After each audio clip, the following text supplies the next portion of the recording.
down the rabbit hole of rock and roll's past, present, and future. It's Barstool Rockers with your hosts, Jim Finn and Dan Michaels. How do we even start this one? I don't even know. Hi, folks. How you doing? It's the podcast. Ho, ho, ho, and all. Yes, happy holidays. And with that sentiment, I have been trying to talk Mr. Michaels down from the ledge for the past several minutes now. He came in today and threw the door open and said, "Fire up the mics. We got venting that needs to be done." Oh, God, the Rock and Roll Hall of Fame. They it was, let's see, 1, 2, 3, 4, 5, 6, 7 bands this year instead of just 5. That's all cool. And there's good news that the came Zombies out of it. are on. I'm happy with that. Yeah. Roxy music, sure. Yeah. Stevie Nicks, Def Leppard, predictably there. The Cure. Now, I'm of mixed emotions about that one. We have talked about this several times. Yes. How are they defined as rock and roll? But certainly they're more rock and roll than others. Yes.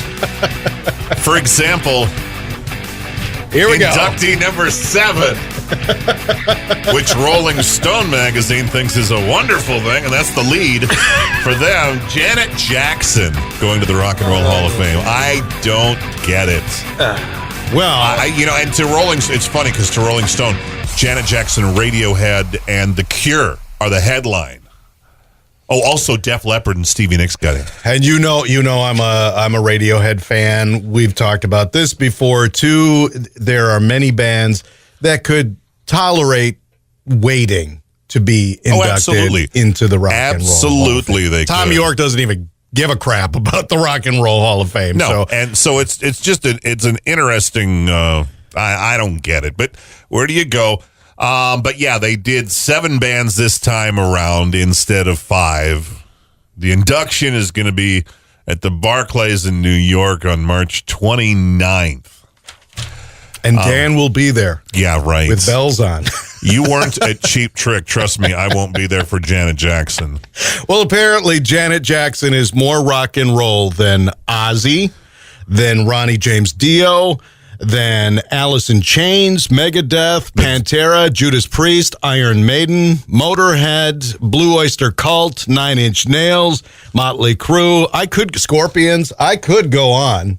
So, yeah, I guess Janet is more rock and roll than all of those artists. Well, we've seen her nipple. Yeah, well. That's the thing. Oh, no, but it was an accident. It was an accident. That's right. It wasn't meant to happen. The incredible Nipplegate. Yes, incident. She was wearing that damn shield, and that was an accident. That wasn't really there. Again, this is not Dan and I. This is not Dan and I, harping on Janet Jackson because she doesn't have talent. We're not saying that. She does have talent. She's just not rock and roll. Exactly. But hey, Madonna's in there, so. And who in their right? And people have trap doors over their boobs? That's normal in this world? Wardrobe malfunction. Anyway, so yeah, Def Leppard, the guys from Def Leppard are happy about it. And Stevie Nicks, she was already in there with Fleetwood Mac, so this is her solo induction. Now, will Lindsay be there for the...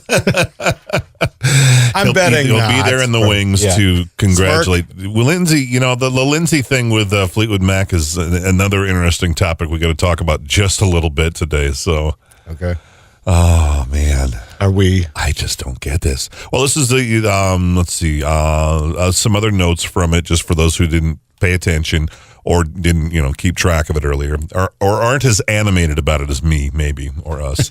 This was the first year on the ballot for Def Leppard, Roxy Music, and Stevie Nicks as a solo artist. Def Leppard topped the fan vote. Stevie Nicks came in second. And let's see, Zombies and The Cure also finished in the top 5. The only band that or performer that finished in the top 5 that didn't make it onto the induction list this year was Todd Rundgren. So okay, there you go. Well, I'm really happy about the Zombies because it's about damn time. They've been, there's a lot of bands that should be in there before Janet Jackson. Yes, she can be in a wing. The pop music wing. You can pretty much check out any of our previous podcast episodes to hear this same rant. Oh, man. Well, and like I said, Radiohead could wait. Def Leppard could wait. I think Stevie Nicks is at a point where she should be in.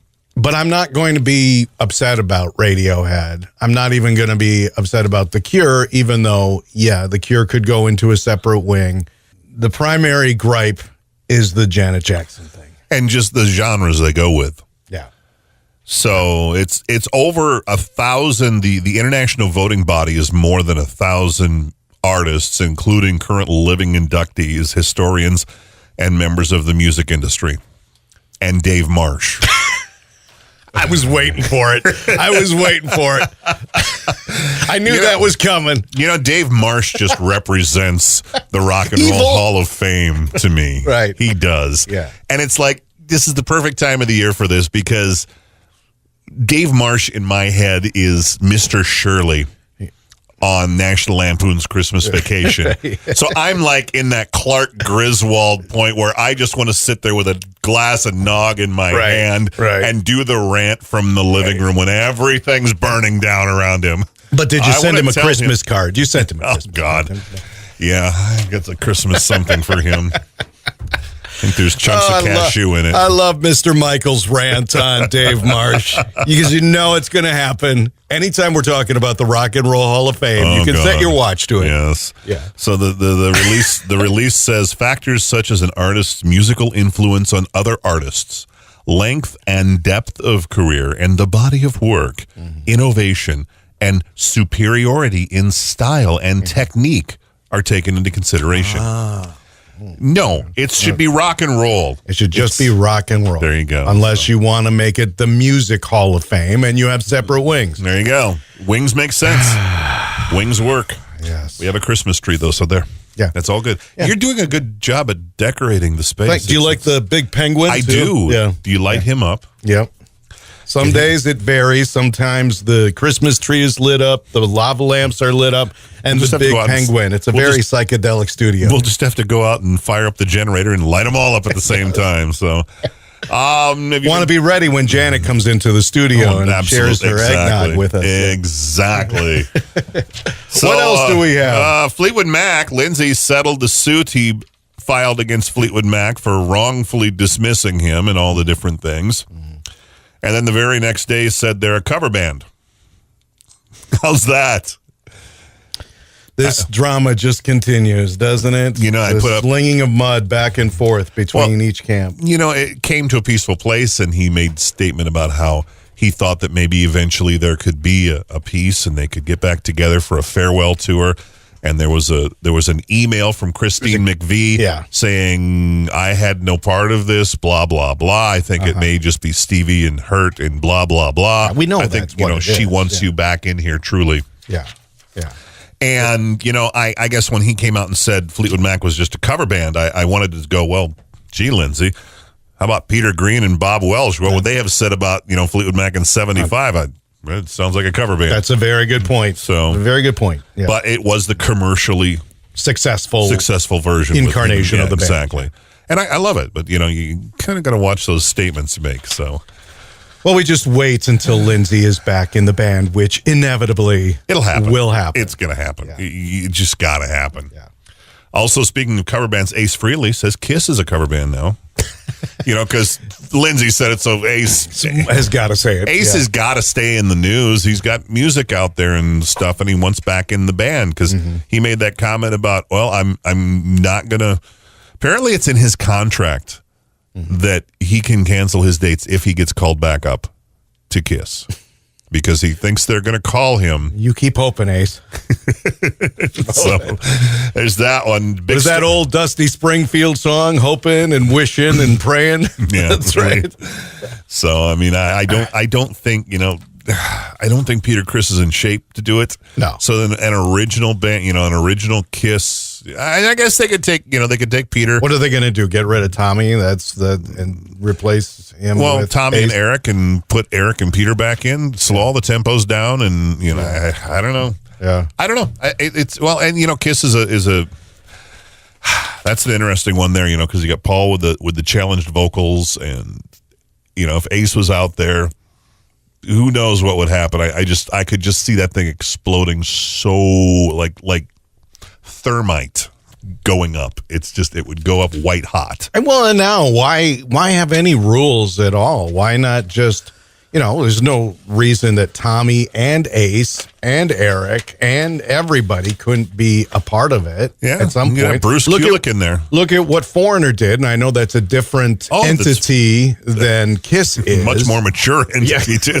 That's true, but probably a slightly less profitable entity. Yeah. But but still, you look at any of the videos that are out there of the entire band playing together, or right now they're doing a limited run of shows. They just got done with it, and you get some of the new set, some of the old set, and then everybody together. And we see Jeff Pilson running around with an acoustic guitar on stage. That guy's got energy. I still remember the Cheap Trick Silver concerts that they did when they were celebrating. I don't remember what anniversary it was, but they had people from the past on there. They had John Brandt and Pete Comita when they were in the band, after Tom left for that brief period before Tom came back for Lap of Luxury. Zeno? No, they didn't have Zeno. But they probably could. I don't think Xander would probably have too much of a... I think he's pretty well established. He's got his place. He knows his place. Yeah, exactly. Yeah. His place is safe. So, there you go. And then the big story, the health may be freezing over. Keith Richards cut down / quit drinking. What does that mean? He cut down. What does that mean? He goes from the 3 or 4 bottles of Jack to just the 1? Or on Steel Wheels, we were backstage in Ames, Iowa. And oh, that's cool. Snooker tables everywhere. And really didn't get that close. Yeah. I didn't. Steel Wheels, that was like what? Right around what? 90 in that range there, yeah. And walks in, got a rocks glass. Yep. It's full. Yep. And I saw it get finished and another one go right in to action. So, that was then. This is now. I don't want to promote alcoholism, but to me, there's just something slightly depressing about Keith not drinking. Yeah, true. However, we want him to stay as healthy as that Keith Richards body can stay. It's the end for Keith may be nigh. Yeah, we don't know. I think he'll be with us for a very long time. But the alcohol, maybe it's part of the equation. That's why he's been around for so long, right? We don't. But then again, how long is Ronnie? Ronnie's been sober for a while. Yeah, true. Too. It's a different world. So I always tell people, I wasn't wise enough to slow down my drinking after the first time I got sick in my sleep. I never knew you were a drinker. Oh, back in that day. Yeah. Oh, yeah. So now you wake up without the hangovers. And now I wake up without the hangover, and I don't have to throw my sheets in the wash because I haven't gotten sick in my sleep. So there is a plus side. So there is a plus side to that stuff. There you go. And your liver thanks you. And if you don't have people to help out, well, there you go. So we'll have to keep an eye on all this, and I'm sure there'll be much more ranting and much more raving to be done. And I have an idea for something else we can do before the year ends. Okay. So we'll get to that, and we'll get back to this more regularly. Was I successful in talking you down from the ledge a little bit? Did this vent help you a little bit? For the most part, yeah. I'm upset about it too. I know when the fire red is in your eyes and you come into the studio and you're like, I just know we've got to have a cathartic moment for you so you can get a little bit out of your system. Thank you, Dr. Freud. I do what I can. That's why I'm here. And I want to look him straight in the eye, and I want to tell him what a cheap, lying, no-good, rotten, four-flushing, low-life, snake-licking, dirt-eating, inbred, overstuffed, ignorant, blood-sucking, dog-kissing, brainless, dickless, hopeless, heartless, fat-ass, bug-eyed, stiff-legged, spotty-lipped, worm-headed sack of monkey shit he is. Hallelujah! Holy shit! Where's the Tylenol?